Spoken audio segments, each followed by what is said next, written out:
Bonjour, chers amis auditeurs et auditrices. C'est Hervé Chezeville à l'antenne, toujours ravi de vous retrouver pour notre rendez-vous hebdomadaire Panorama Info.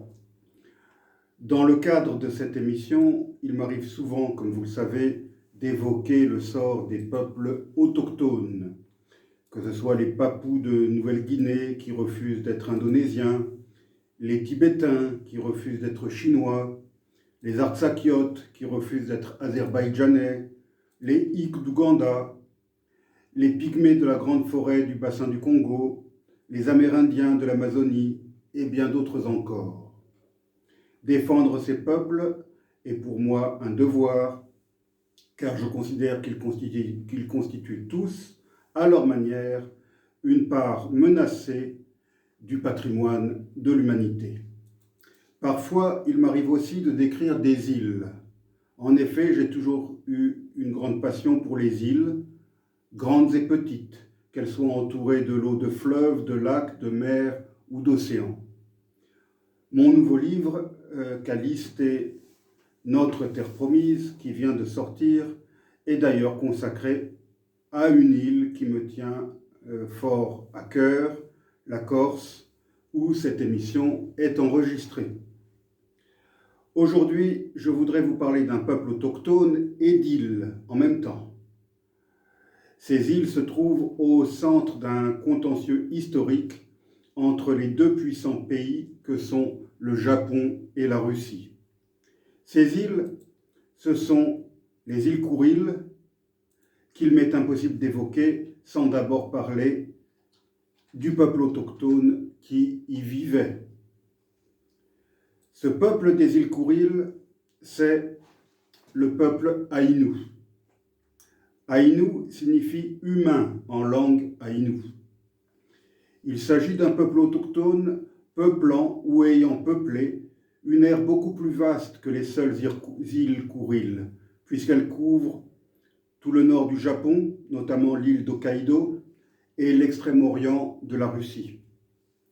Les ancêtres des Aïnous étaient des chasseurs-pêcheurs et des cueilleuses chamanes qui, voici environ 3300 ans, migrèrent du continent asiatique pour peupler l'archipel japonais, les îles Kouriles,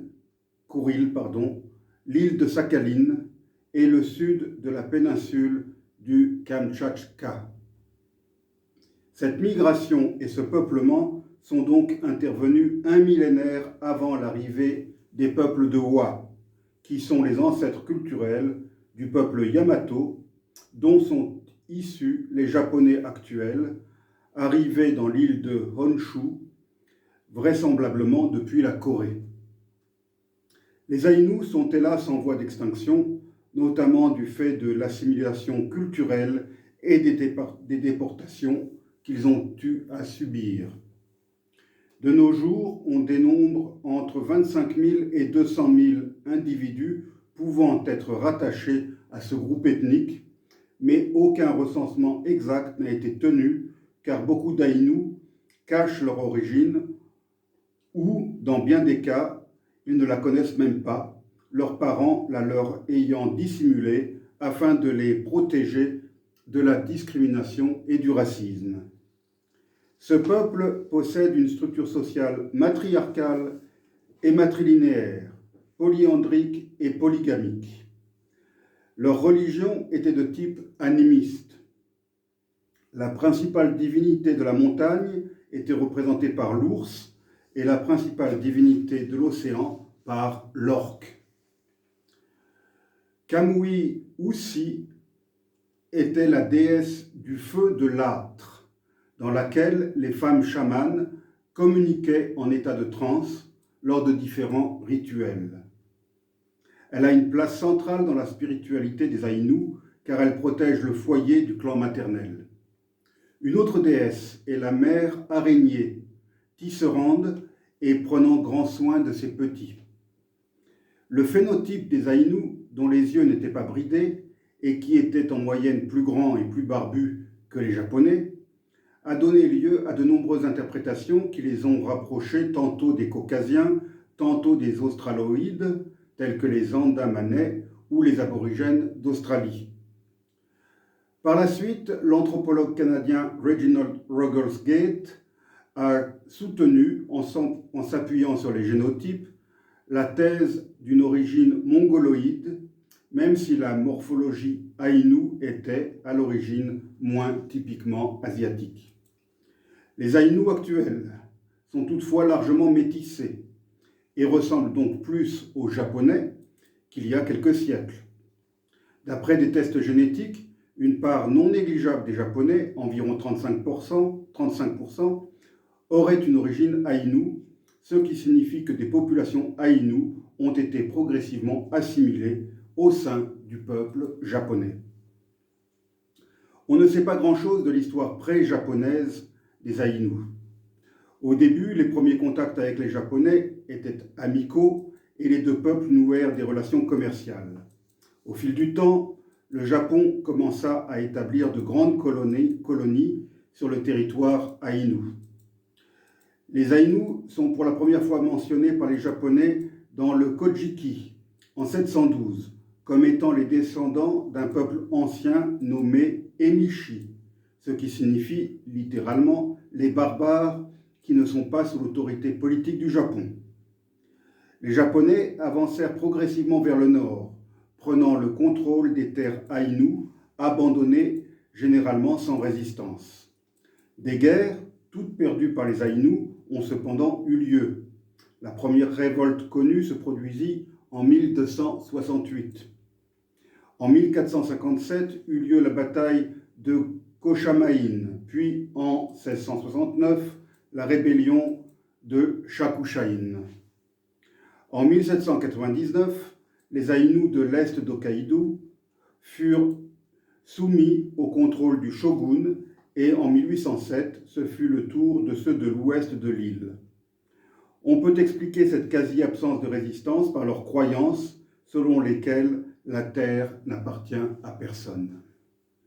L'importance stratégique grandissante de l'île d'Ezo, ancien nom de Hokkaido, au cours du XIXe siècle, fut à l'origine de sa colonisation par le pouvoir impérial japonais. Si l'île passe sous administration shogunale en 1799, elle ne fut officiellement annexée à l'Empire qu'en 1869, sous l'ère Meiji. C'est durant cette période que fut mise en place une stratégie de construction d'un État-nation japonais qui promut la colonisation active de l'île d'Hokkaido. Une mission au défrichement et des mesures agraires furent mises en place qui donnèrent parfois lieu à des déplacements forcés de populations aïnous par des colons organisés en soldats paysans dans l'objectif de libérer les terres. Les populations indigènes furent également employées comme main-d'œuvre peu coûteuse dans le cadre de la mission au défrichement. Rapidement, le processus de construction d'une nation japonaise unifiée nécessita la mise en place d'une politique d'assimilation à l'égard des populations aïnous qui furent intégrées administrativement à l'Empire sous l'effet de la loi sur l'état civil dès 1871. Les Aïnous devinrent ainsi officiellement des sujets de l'empereur, sans toutefois être qualifiés de Nihonjin, c'est-à-dire japonais. Ils seront longtemps désignés dans les documents officiels sous le terme de Kyūdōjin, ancien indigène. Le processus de japonisation de l'état civil se poursuivit avec l'attribution de patronymes japonisés. Certaines coutumes furent ensuite interdites pour différents motifs, allant de la visibilité trop forte de certains attributs, tatouages, boucles d'oreilles, ou parce qu'elles avaient trait à la sécurité, par exemple interdiction d'incendier les maisons, ou mesures touchant à l'armement des chasseurs. L'assimilation des populations aïnous est aussi passée par l'éducation. Dès 1872, 35 individus furent séparés de leur famille et envoyés à Tokyo, à l'école temporaire de la mission au défrichement. Les matières enseignées, que sont la lecture, l'écriture, les idéogrammes de base, le jardinage, l'agriculture et l'élevage, attestent de l'intention des autorités japonaises de faire des Aïnous des agriculteurs utiles à l'exploitation d'Hokkaido. Mais de nombreux Aïnous fuguèrent ou tombèrent malades et l'expérience prit fin au bout de 3 ans seulement. Sans renoncer, la mission au défrichement ouvrira en 1877 des écoles spéciales pour enfants, dites écoles pour anciens indigènes, sur le territoire de Hokkaido, et l'éducation redeviendra un des axes prioritaires de l'assimilation. Du XVIe siècle jusqu'au milieu du XIXe siècle, les Japonais exercèrent une assimilation forcée sur les Aïnous. L'habillement, la religion et l'éducation de toutes les populations du territoire japonais se devaient d'être japonais.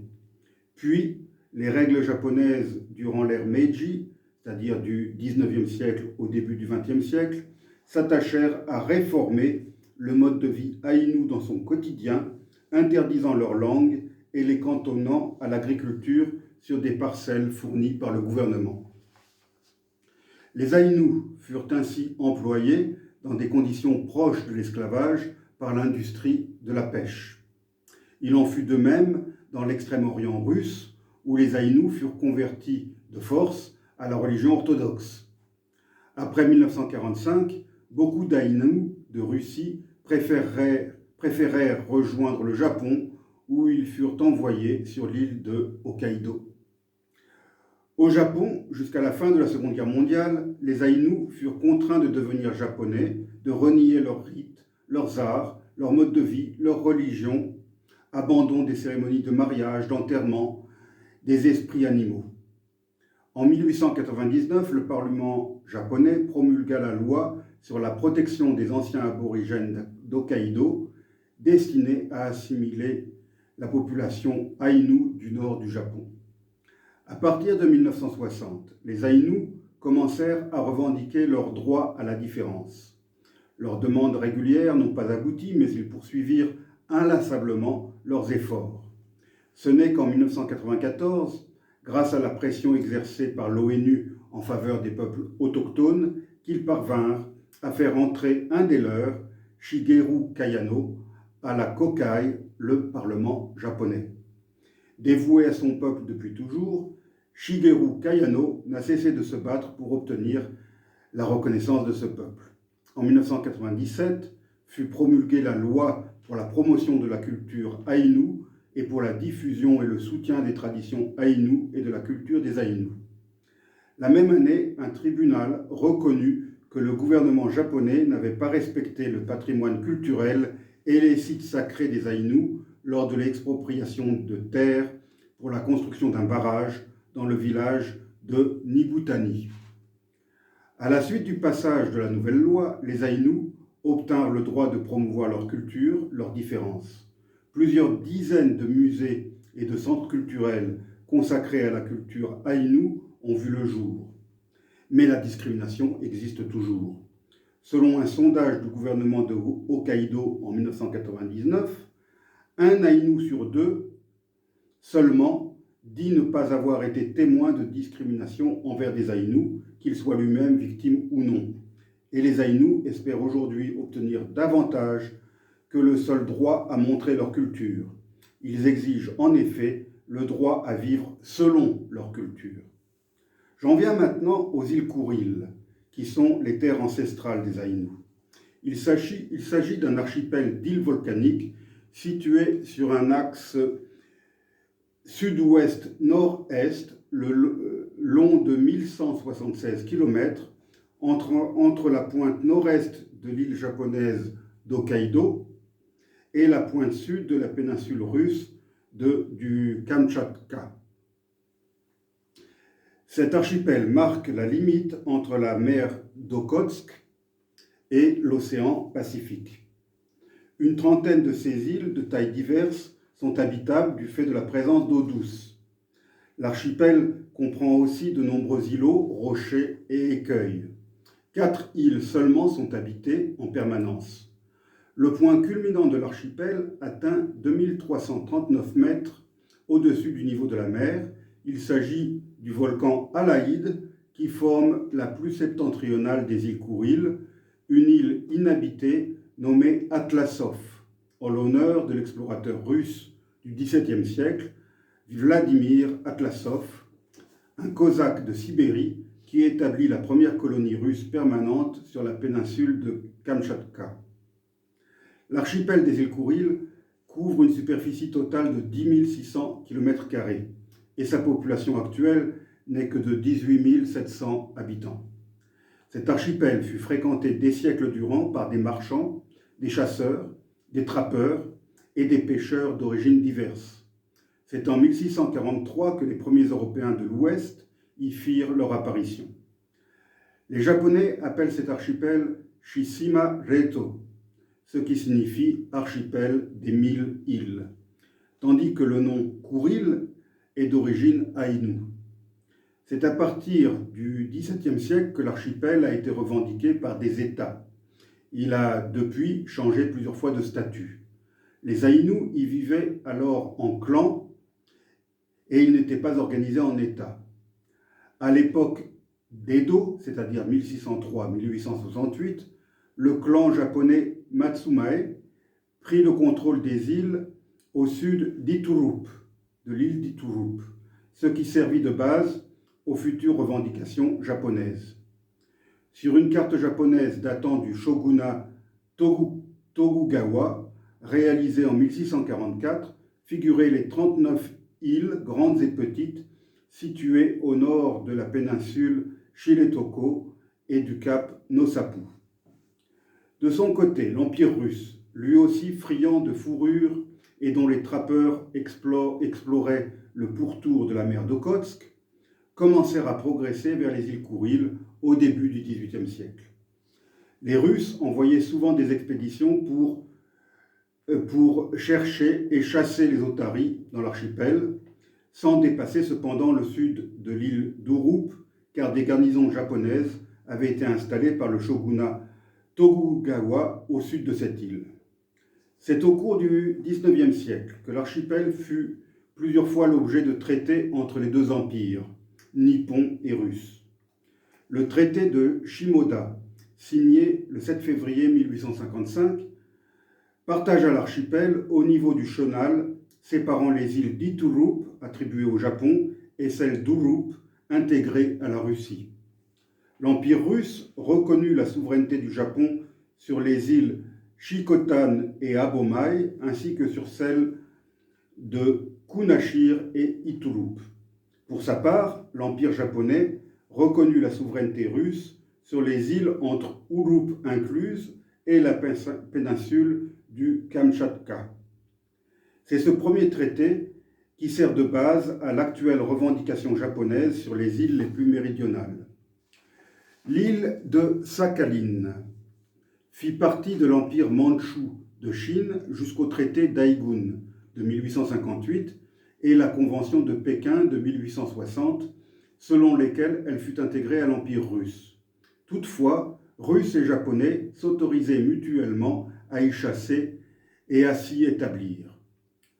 À la fin de l'été 1855, durant la guerre de Crimée, des troupes anglaises et françaises débarquèrent brièvement dans l'île d'Urup, territoire russe, et prirent possession de l'île qui fut renommée île de l'Alliance. Quant à l'archipel des Kouriles, il fut rebaptisé archipel des Brumes. Un autochtone fut nommé gouverneur provisoire, mais par le traité de Paris de 1856 qui mit fin à la guerre de Crimée, l'île fut restituée à la Russie. En 1869, le nouveau gouvernement japonais de l'ère Meiji créa à Sapporo une commission de colonisation afin de faciliter le peuplement japonais et le développement économique de la région nord. Ezo, renommé Hokkaido, fut divisé en 11 provinces et 86 districts placés sous le contrôle des clans japonais. Ce processus conduisit à la marginalisation et à l'assimilation des clans Aïnous qui devinrent minoritaires dans leurs propres îles, Hokkaido et les Kouriles, qu'elles soient japonaises ou russes. Au traité de Saint-Pétersbourg, conclu le 7 mai 1875, le Japon céda à la Russie ses droits sur l'île de Sakhalin. où la colonisation russe était largement supérieure à la présence japonaise. Mais en échange, le Japon récupéra la totalité de l'archipel des Kouriles, soit 18 îles, d'Ouroup à Chumchu, et le droit de commercer le long du littoral russe de la mer d'Okhotsk. À compter de la signature du traité, l'archipel des Kouriles fut tout entier rattaché administrativement à Hokkaido, comme l'étaient auparavant les seules îles du Sud. Durant la guerre russo-japonaise de 1905, Gunji, un militaire japonais retraité et colon de Chumchu, monta depuis les îles Kouriles une force d'invasion qui débarqua sur la côte du Kamtchatka. Des renforts envoyés par la Russie capturèrent le groupe. À la fin de cette guerre remportée par le Japon, ce dernier reçut des droits de pêche dans les eaux russes et le droit d'exploiter et coloniser la moitié sud de l'île de Sakhaline, sans toutefois en obtenir la propriété territoriale. Sakhaline resta entièrement, mais nominalement russe, et les îles Kouriles, toutes japonaises. Un réseau routier et un système postal furent mis en place à Kunashir et Iturup. La vie sur les îles devint moins précaire grâce à une desserte maritime régulière depuis Hokkaido et la mise en place d'un système télégraphique. Chaque village avait un bureau forestier de district, un centre de contrôle de la production de la pêche, un centre de pisciculture du saumon, un bureau de poste, une école élémentaire, un dispensaire, un temple shinto et d'autres services publics. En 1930, 8300 personnes résidaient à Kunashir et 6000 à Iturup, la plupart vivant de la pêche côtière ou hauturière. Il y avait alors environ 17 000 Japonais vivant dans les Kouriles et quelques milliers de Russes, qui étaient parmi les rares à vivre hors de portée de l'administration soviétique, mais marginaux dans la société japonaise. Durant la Seconde Guerre mondiale, un traité transitoire de neutralité fut signé le 13 avril 1941 entre le Japon et l'URSS, tous deux liés à l'Axe par des traités. Ce traité transitoire stipulait que chaque signataire respecterait l'intégralité territoriale de l'autre sur la base du traité de Saint-Pétersbourg de 1875, toujours en vigueur. Cependant, dans le contexte de la guerre du Pacifique et de la proximité des îles états-uniennes aléoutiennes, les unités de la 7e division japonaise furent installées dans les îles de Paramushir et Chumchu, à l'extrémité nord de l'archipel, proche du Kamtchatka soviétique. Plusieurs installations portuaires et aérodromes militaires existaient également dans les îles. C'est d'ailleurs à partir de l'archipel des Kouriles que fut menée l'attaque japonaise contre Pearl Harbor. Le 22 novembre 1941, l'amiral Isoroku Yamamoto ordonna le rassemblement de la force navale qui allait participer à l'attaque dans les baies de Tankan et d'Itokapu de l'île d'Iturup. Ce site avait été choisi car l'archipel était peu peuplé, les étrangers peu nombreux et le brouillard fréquent. L'amiral donna l'ordre aux navires de se mettre en route le 26 novembre.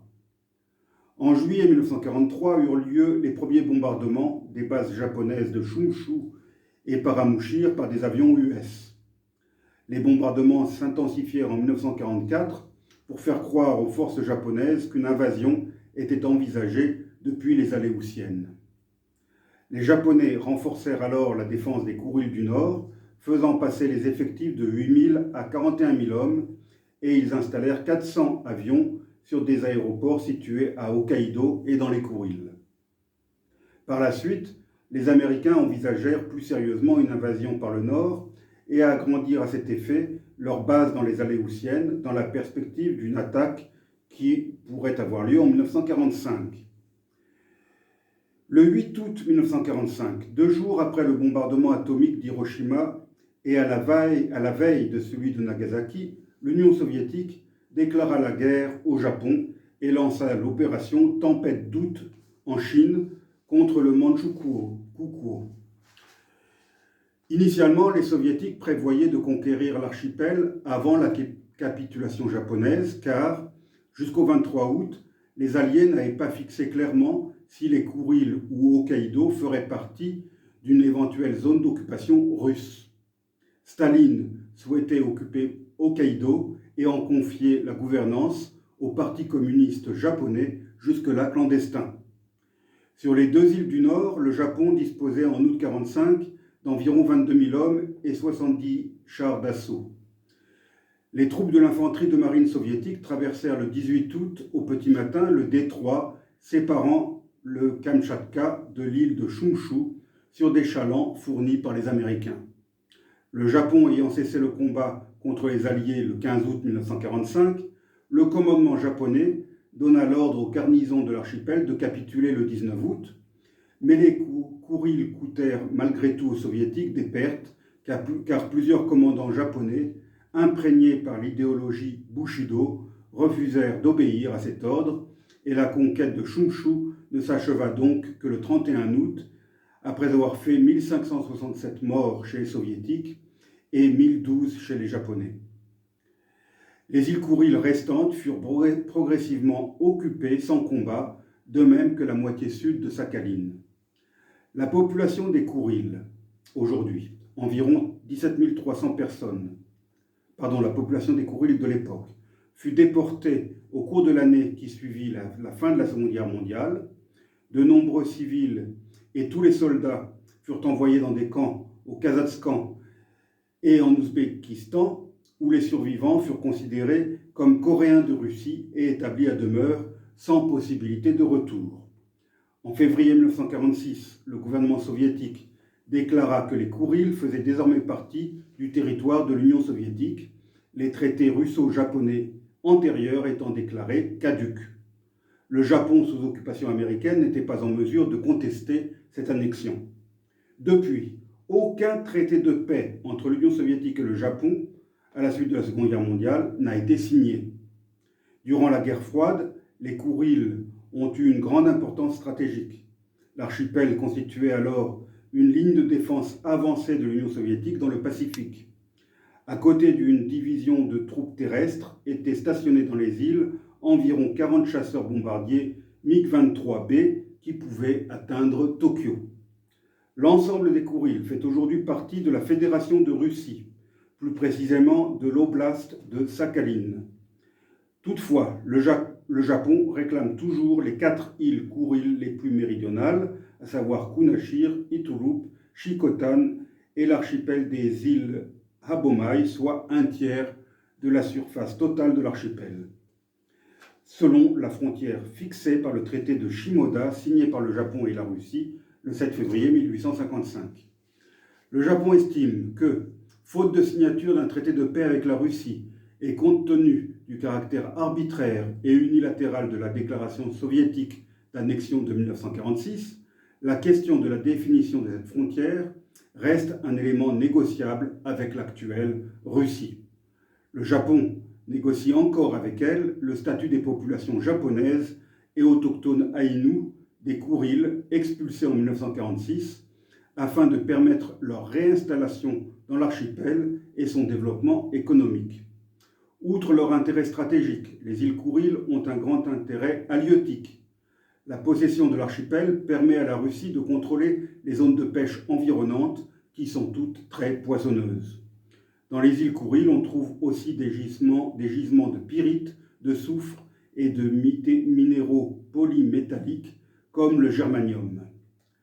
Le 21 mars 2022, à la suite des sanctions économiques prises par le Japon dans le cadre de l'invasion de l'Ukraine, la Russie mit fin aux négociations de paix concernant les îles Kouriles.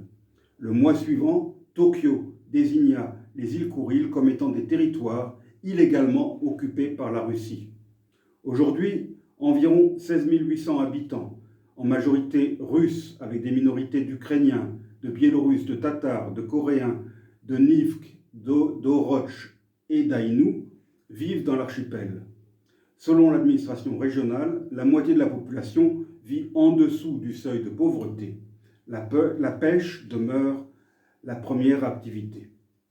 Mardi 21 mars 2023, il y a quelques jours, le Premier ministre japonais, Fumio Kishida, est devenu le premier chef de gouvernement japonais à se rendre dans une zone de guerre depuis la fin de la Seconde Guerre mondiale.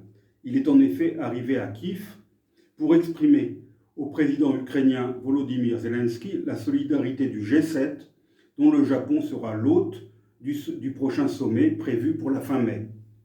Depuis l'invasion de l'Ukraine, le Japon s'est aligné sur l'Europe et les États-Unis, a pris des sanctions contre la Russie et a offert son aide à Kiev. Le Premier ministre japonais Fumio Kishida s'est d'abord rendu à Boutcha, site d'un crime contre l'humanité commis par les troupes d'occupation russes. Puis il a rencontré le président Zelensky au moment même où le président chinois Xi Jinping se trouvait à Moscou pour renouveler le soutien de la Chine à Vladimir Poutine. La guerre d'agression russe en Ukraine a fait prendre conscience au Japon que ce qui s'y passe pourrait bien se produire aussi en Asie. Le Japon se sent menacé par la Chine et par la Corée du Nord. En cas d'attaque chinoise sur Taïwan, le Japon se trouverait en première ligne. La dernière île japonaise tout au sud d'Okinawa est à moins de 100 km de Taïwan. Nombre de Japonais sont sans doute persuadés qu'une éventuelle défaite russe en Ukraine leur permettrait de récupérer enfin les 4 îles Kouriles les plus méridionales. Mais qu'elles soient japonaises ou russes, les îles Kouriles sont avant tout les terres ancestrales des Aïnous. Il faut espérer que les injustices du passé seront un jour réparées et que les descendants des Aïnous déportés après 1945 pourront retourner vivre sur leur chère île. Je vous remercie pour votre patience, chers auditeurs, pour cette émission un peu compliquée, et je vous dis à la semaine prochaine.